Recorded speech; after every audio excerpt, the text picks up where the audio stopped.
The U.S. Constitution is unique because not only do we have full bicameralism in that the House of Representatives can't do anything without the Senate agreeing to it except for impeaching people.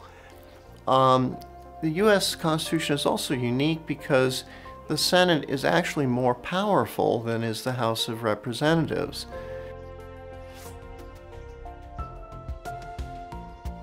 And it's more powerful in several ways.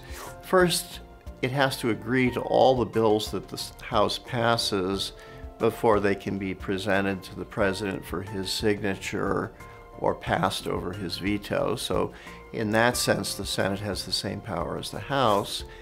But in addition, the Senate has the power to advise and consent to presidential nominations of executive officials and also of federal judges.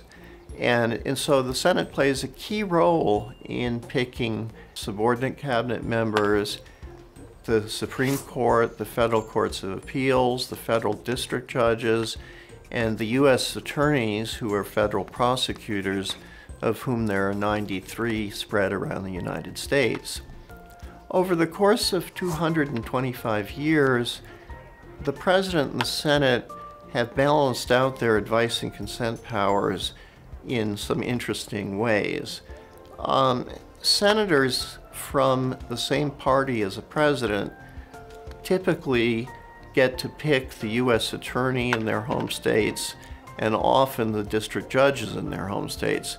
With federal court of appeals judges and with the Supreme Court, the president has a much freer hand, although even there, over American history, about a quarter of all Supreme Court nominations have been rejected by the Senate. And the Senate does police the federal courts of appeals quite vigilantly. One thing that the Senate does is that in a multi-member court of appeals like the Second Circuit, which includes New York State, Connecticut, and Vermont, each state, by senatorial understanding, has a certain number of seats on the Second Circuit. Because the Senate is so much smaller and more collegial, and because the states are co-equal, a single senator can put a hold on a nomination, can block legislation, and many things in the Senate can be filibustered. That is to say, senators can debate them endlessly even though the senators doing the debating are a minority of the Senate.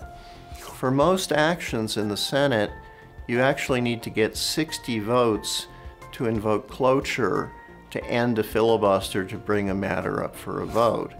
And that means that the Senate is powerful and a roadblock to the House in ways that even the framers of the Constitution didn't imagine would happen.